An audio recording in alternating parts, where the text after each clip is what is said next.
राजधानी दिल्ली में सुरक्षा व्यवस्था की यदि बात करें तो राजधानी दिल्ली में किस तरीके के सुरक्षा के हालात हो चले हैं, हमारे साथ कुछ लोग मौजूद हैं, उन्हीं से जानने की कोशिश करते हैं। आखिरकार राजधानी दिल्ली क्राइम कैपिटल दिल्ली क्यों बनती जा रही है, कुछ लोगों से बात करेंगे और उन्हीं से जानेंगे कि आखिरकार राजधानी दिल्ली में कानून व्यवस्था किस तरीके की हो चली है। जी नाम बताएं। ऋषिराज।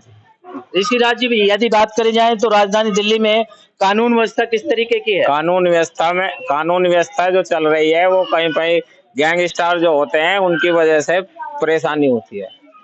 अब वे बदमाश भेज देते हैं, कहीं जेब कटती है, कहीं लड़कियों की छेड़ाछाड़ी होती है, तो कानून व्यवस्था इतनी अच्छी नहीं चल रही जितनी चलनी चाहिए।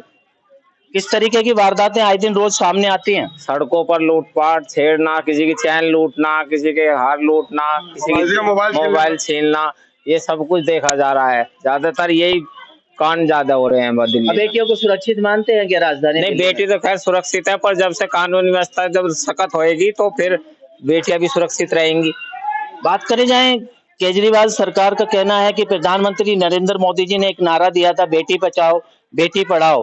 केजरीवाल जी कहते हैं कि बेटियों को तो हम पढ़ा रहे हैं, अच्छे शिक्षा के मॉडल दे रहे हैं, स्कूल दे रहे हैं, लेकिन राजधानी दिल्ली में कहीं ना कहीं बेटियों के साथ इस तरीके के अत्याचार सामने आ रहे हैं। अत्याचार सामने आते हैं, ये तो है कि जब बलात्कार हो जाते हैं लड़कियों, उनके माँ बाप दुखी होते हैं, इसलिए परेशानी उठानी पड़ती है। अब भाई माँ बाप तो सदा ध्यान रखता है, तो कानून व्यवस्था ही देखेगी, हम क्या देख सकते हैं उसमें। हम तो बेटी भेज दी स्कूल में, तो कानून व्यवस्था जब साथ देगी तो फिर वो सुरक्षित पढ़ेगी तो बढ़ेगी। और जब उसको डर रहेगा कि मैं स्कूल कैसे जाऊं, रास्ते में दिक्कत होती है, पुलिस को फोन कर, पुलिस नहीं आ पाती। अब आधा 1 घंटा हो गया जी कांड को, अब पुलिस आई 1 घंटे में, इतने में तो बहुत कुछ हो जाता है। सांसें अटकी रहती हैं शाम को यदि बेटियां घर वापस नहीं पहुंच पाएगी। हाँ जी, सांसें अटकी रहती हैं कि कोई बेटी सुरक्षित घर पे आ जाए, तो ये सबसे बड़ा वो हो जाता है हमारे लिए। अच्छा, राजधानी दिल्ली में बात करी जाए केजरीवाल के मॉडलों के, शिक्षा मॉडलों के, इस तरीके के स्कूल हैं? शिक्षा मॉडल तो अच्छी है, अगर पढ़ाई भी अच्छी हो रही है, ये नहीं कह सकते। स्कूल अच्छे बने हैं, स्वच्छता भी है, सफाई भी है, पर यही है कि थोड़ी सी दिक्कत कानून व्यवस्था में ज्यादा खराब है। ये थे हमारे साथ कुछ लोग मौजूद थे, इनका कहना था कि राजधानी दिल्ली में कानून व्यवस्था कुछ थोड़ी चरमरा गई है, क्योंकि राजधानी दिल्ली में बेटियां अपने आप को सुरक्षित नहीं मानती हैं, बहन बेटियां सुरक्षित नहीं मानती हैं। हमारे साथ और भी लोग मौजूद हैं, उन्हीं से बात करते हैं कि आखिरकार वो सुरक्षा व्यवस्था पर क्या कुछ अपना जवाब देंगे। जी सर, मैं कहना चाहता हूँ कानून व्यवस्था में इतनी दिक्कत है कि अगर कोई भी केस बने यहाँ पे तो एफआईआर होने में सालों लग जाते हैं। आदमी मजबूर होके कोर्ट के सहारा लेते और कोर्ट के जरिए एफआईआर करवाते हैं, उसके बाद भी सुनवाई होने में बहुत टाइम लगता है।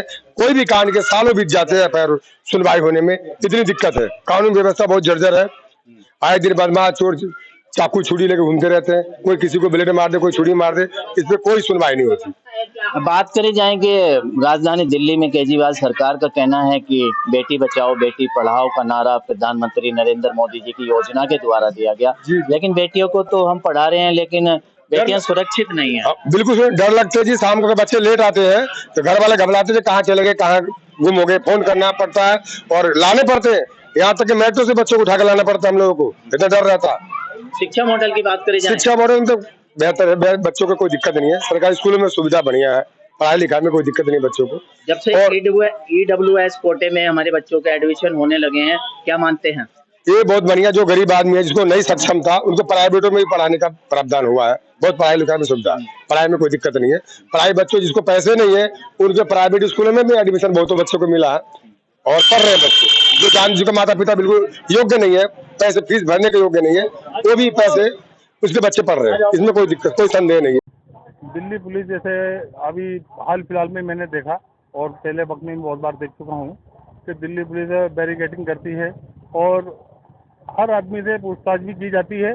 जैसे कि बैरिकेडिंग पे कोई बगैर हेलमेट पहुंच गया या ज़्यादा सवारी हैं तो उनसे ही पूछताछ होती है। तो दिल्ली पुलिस अपने काम को बहुत अच्छी तरह अंजाम देती है, तो इसलिए हम यही कहते हैं कि दिल्ली पुलिस हमारे वर्ल्ड की बेस्ट पुलिस है, स्मार्ट पुलिस है।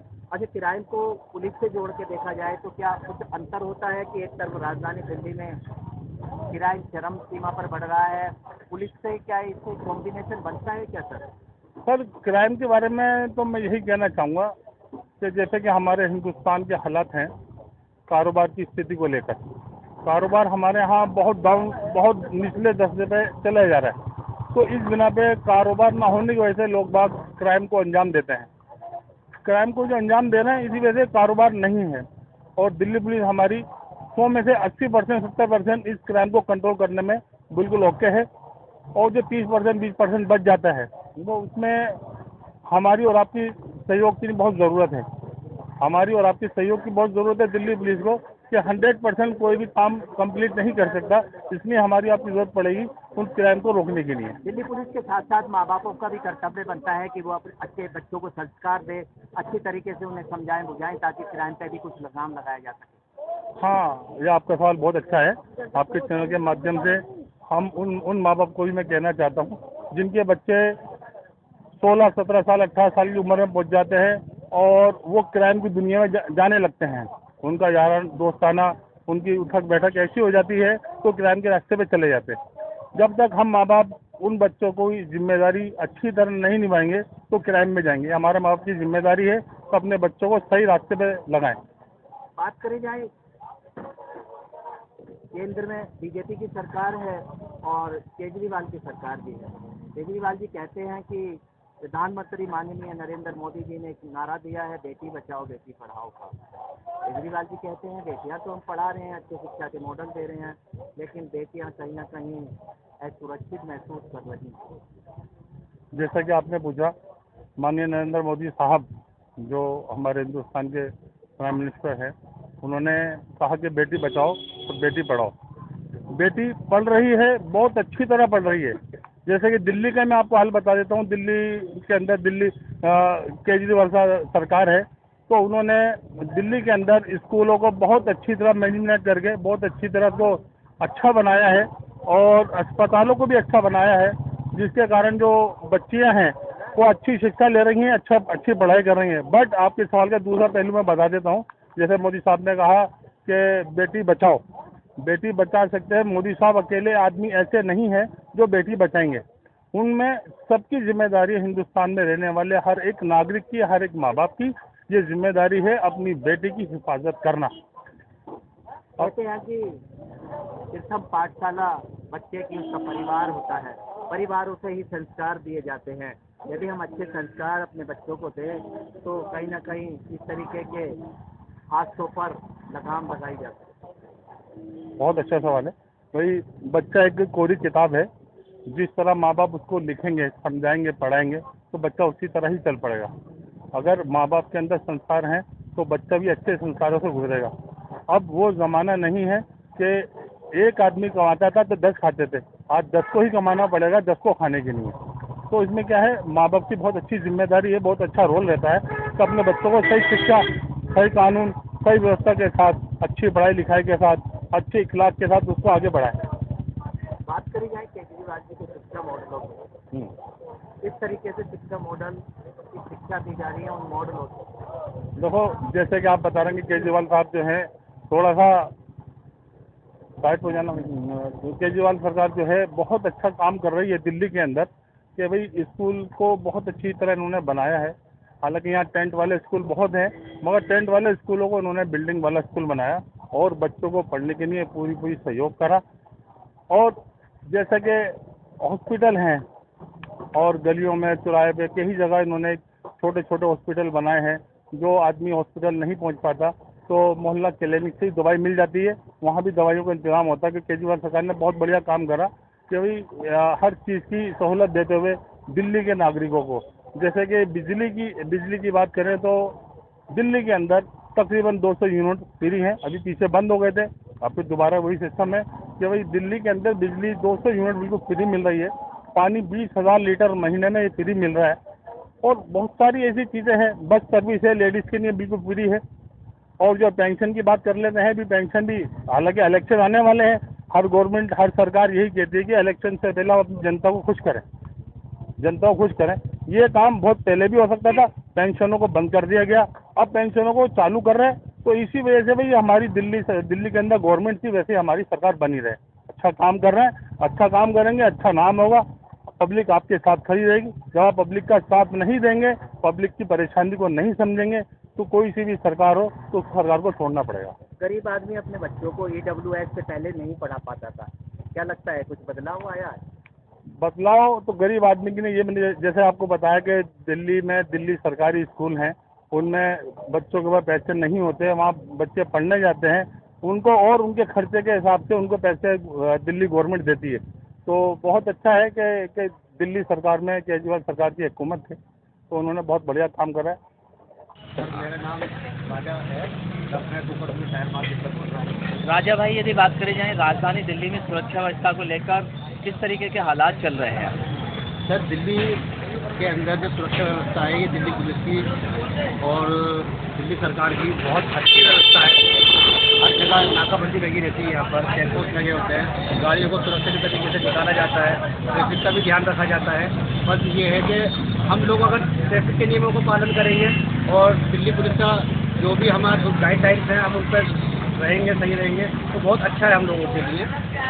फिर भी अपराध पे अंकुश क्यों नहीं लग पा रहा, कारण क्या है? सर, अपराध जो है दिल्ली पुलिस तो पैदा नहीं कर रही, ये तो हम लोग खुद पैदा कर रहे हैं। वो क्यों कर रहे हैं कि हम काम की तरफ नहीं भागते, हम चोरी डकैती की तरफ भागते हैं। अगर हम ये सब ना सोच करके हम अपने बारे में सोचें या अपने फैमिली मेम्बरों के बारे में सोचें कि भाई हमने इनके लिए कुछ करना है, और करते भी हैं, लेकिन हम उस तरह से नहीं करते जिस तरह हमें करना चाहिए। दरअसल बात ये है, हमने खर्चे बढ़ा लिए अपने 1000 रुपये रोज़ के, आमदनी हमारी 500 रुपये रोज़ की। हमें अपने आप के ऊपर लगाम लगाना है, अपने एगो को कम करके अपने बच्चों की तरफ ध्यान देना है, हमें अपने परिवार वालों की तरफ ध्यान देना है हमें। दिल्ली पुलिस स्मार्ट पुलिस जानी जाती है, क्या कहना? दिल्ली पुलिस दिल की पुलिस है सर। अच्छा। हाँ, दिल्ली पुलिस का सहयोग हमेशा से रहा है और रहेगा। खासतौर से लॉकडाउन में हमने देखा दिल्ली पुलिस ने किस तरह से हम लोगों की सहायता करी है, किस तरह से अपने बच्चों को छोड़ के उन्होंने रोडों पे आकर के हमारी सहायता करी है। गाइडलाइंस के अंदर हमें दायरे में लेकर के चले हैं, हमने अपनी आंखों से देखा सर, और पूरी रात गश्त कराया उन्होंने। दिल्ली पुलिस को तो हम कह नहीं सकते, दिल की पुलिस है। अच्छा, ये तो बात रही सुरक्षा व्यवस्था को लेकर, बात करी जाए राजधानी दिल्ली में मुख्यमंत्री केजरीवाल जी का कहना है कि माननीय प्रधानमंत्री नरेंद्र मोदी जी ने एक योजना चला रखी है, बेटी बचाओ बेटी पढ़ाओ। केजरीवाल जी कहते हैं बेटियां तो हम पढ़ा रहे हैं, अच्छी शिक्षा के मॉडल दे रहे हैं, लेकिन सुरक्षा व्यवस्था की यदि बात करी जाए तो बेटियों के साथ इस तरीके से जो रेप के मामले आ रहे हैं, बहुत ज़्यादा छेड़खानी के, ये कैसे? सर, जितने भी आप केस देखेंगे बेटियों के रेप केस के, सर आप सारी सरकार उठा के देख लें, किसके नेता था ज़्यादा इन्वॉल्व में खुल के, तो क्या करूँ, सारी पब्लिक समझदार है आज की डेट में, उसके अंदर क्या सरकार क्या कर रही है क्या नहीं कर रही। दिल्ली सरकार का मैं कहूँगा केजरीवाल सरकार ने बहुत अच्छे स्कूल व्यवस्था करी है टीचरों के लिए। हॉस्पिटल के अंदर आप जाके देखें, जहाँ पर घंटों नंबर नहीं आता था, मिनटों में नंबर आ जाते हैं। ये दिल्ली सरकार के अंदर केजरीवाल सरकार ने मेहनत करी है, उसी का नतीजा है। आज हमें जो बैठे बैठे मोहल्ला क्लिनिक में बने हुए हैं, हमें कहीं जाने की जरूरत नहीं है, मोहल्ला क्लिनिक में चले जाओ, अपना ID तो देना है, हमें इतना तो हम कर ही सकते हैं सर। और दिल्ली सरकार ने बहुत अच्छा काम करा है। और रही बात के बेटियों की सुरक्षा की, इलाके के अंदर CCTV कैमरे लगवाए, किसने लगवाए? केजरीवाल सरकार ने। इससे पहले कितनी सरकारें आई, कांग्रेस भी आई, उससे पहले BJP भी आई, ये सारी सरकारें आती रहेंगी जाती रहेंगी। सर, मैं तो एक बात ही जानता हूँ, करते की विद्या है, जो कर रहा है, जो ये कहता है मेरे काम पे वोट दो, तो आप वो देखो किसको क्या करना है, मैं अपनी तरफ से क्या करूँ। सुरक्षा व्यवस्था कैसी चल रही है? बढ़िया है जी। वो लंगड़ा फेड जो है वो ज्यादातर है। आप है ना, तो बहन बेटियां सुरक्षित है राजधानी दिल्ली में? बहन बेटियां तो सुरक्षित है ही, लेकिन फिर भी वही बदमाशी लोग करते हैं, मतलब कुछ ना कुछ फिर भी चल ही रहा है। फिर भी चल ही रहा है। अच्छा, केजरीवाल सरकार की बात करी जाए, उनकी जो शिक्षा के मॉडल है, स्कूल है, वो कैसे हैं? बढ़िया है, उसमें कोई प्रॉब्लम नहीं, वो सब कुछ बढ़िया है, अच्छी तरीके से शिक्षा मिल रही है। हाँ, पढ़ाई लिखाई में कोई दिक्कत नहीं है। ये थे हमारे साथ कुछ लोग मौजूद इस समय में सिख बिहार इलाके में खड़े हैं। लोगों का कहना है कि राजधानी दिल्ली में जो बात करी जाए सुरक्षा व्यवस्था की, तो कहीं ना कहीं सुरक्षा व्यवस्था ठीक है, और कहीं ना कहीं देखा जा रहा है तो आए दिन लूट हत्या जैसी, चाकूबाजी की, चोरी के मामले ज्यादा बढ़े हुए हैं। साथ ही केजरीवाल के शिक्षा मॉडल के बारे में भी बात की गई है, तो शिक्षा मॉडल के बारे में भी कहना था कि केजरीवाल सरकार के जो शिक्षा के मॉडल हैं, जो स्कूल हैं, वो बहुत बेहतरीन बनाए हुए हैं। लोग बेहद अपने आप को खुश मानते हैं, अपने बच्चों को। उनका ये भी कहना था कि जब तक EWS कोटे के बच्चे पढ़ रहे हैं, उससे पहले हम अपने बच्चों को अच्छे स्कूलों में एडमिशन नहीं दिला पाते थे। जब से केजरीवाल सरकार ने EWS कोटे में गरीब बच्चों को पढ़ाया है, तब से बहुत अच्छी पढ़ाई चल रही है।